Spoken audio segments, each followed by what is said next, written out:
Hi everybody. Well, we are on month 5 already of Rise and Shine. We're almost halfway there. So this month our block is called Susan Constant, and this is it. I just love the blocks that have the black pieces in there. I think it's so pretty. So let's get started on this. A really easy one to do. I thought it was really fun. So in step 1, we're going to do some chain stitching of some triangles. So I always want you to look at your pictures. This is our 4A, this is 4G. And so I always lay them kind of like what my picture does to make sure that I do it the right way. Looks like I might have done that one wrong. Anyway, we're going to fold this like this, and we're going to sew this. It's very easy to reverse them, and I always try to tell you it doesn't matter if we reverse them as long as you do all of them reversed. It is your block, and if you want to make it a little bit different, you can do that. And then when we open this up, we're going to compare it to our piece right here. Looks like that, and it's going to lay out like this. Okay, we're going to go to step 2 right now. So we made these little units. We have 4 of them. What we're going to do is add them to this black triangle. So we're going to fold this like this, and you're going to sew on your long edge. So always make sure that you look at your picture and make sure that you're placing them correctly. So let's get this under here, and we're going to sew along this long edge right here. And I'll hold it right here, make sure it behaves. And then okay, so let's open this up and see what it looks like. And it's going to open, it's going to look like this. And we are going to press this one.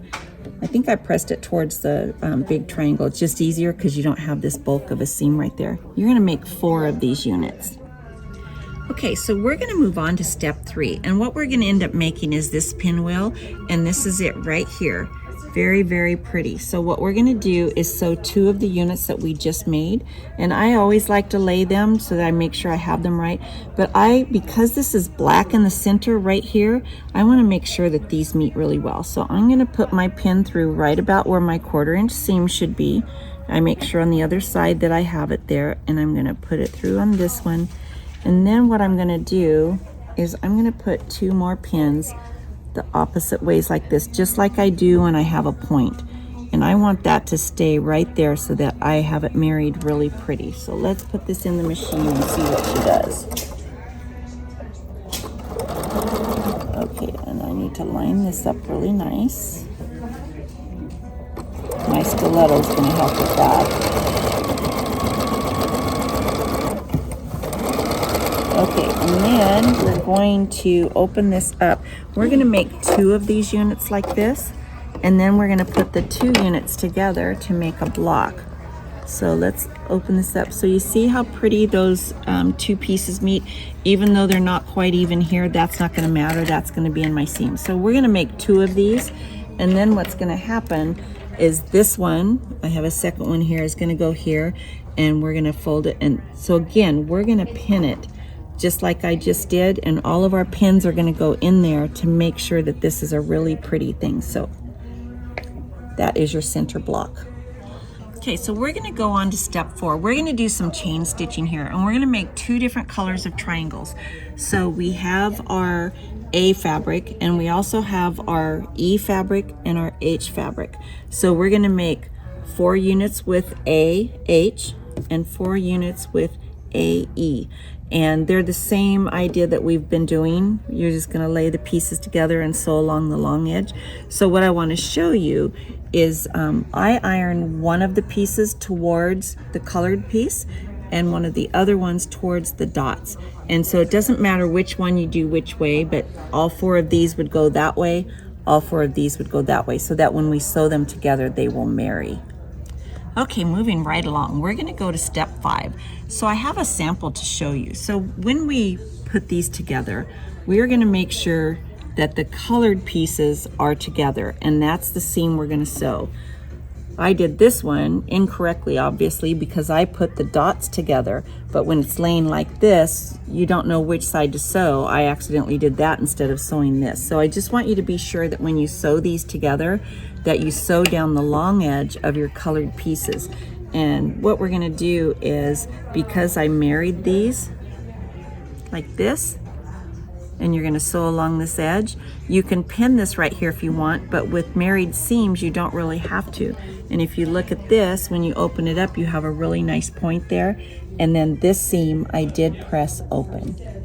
So we're going to go on to step 6 now, and even on to step 7. So what we're going to do is take this little triangle right here, and we're going to put it on top of the 20G piece, and we're going to sew across this little edge.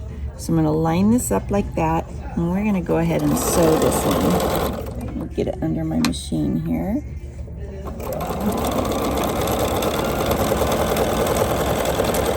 And so this one, we're going to make 4 of these units, and we are going to press this. Let's look and see what I did. I pressed it towards the larger piece down here, and then what we're going to do is we're going to add another one of these triangles to it, and we're going to sew along the long edge, and we're going to end up with 4 units that look like this. And this is step number 7 on your design.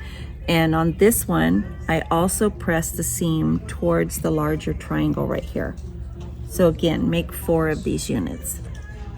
All right, so we are on our last step now, and you'll notice that this is step 8, and they always have a couple of things. So we've got our center square right here, and then we have our pieces that we just made. So if you look down here at my sample, I've put 2 of the pieces on the center square.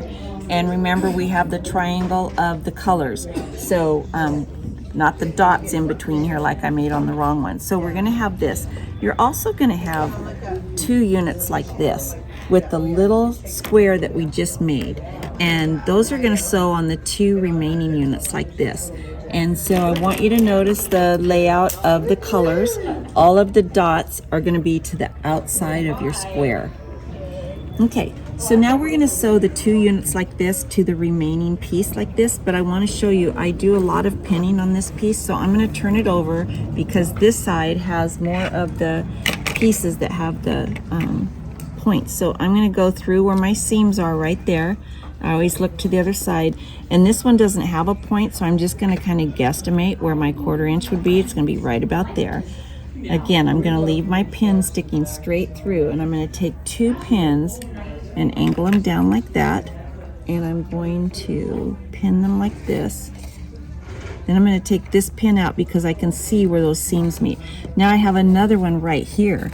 This one happens to have 2 points, so I'm going to go through where this point is, going to go back through where this one is and pin it, and I'm going to use the same process whenever I have a lot of points like that. And that's what's going to make your square really pretty, because those points will meet perfectly. So we're going to pin this. Now I'm not going to sew this to show you, but again, I would pin this one right here, but I want you to look on our sample right here. And so this is where I pinned right here. So you see where you have those pretty points, and then right here and on the corners you have the points that meet. So pinning is really important, and when you do that, you will have your completed block.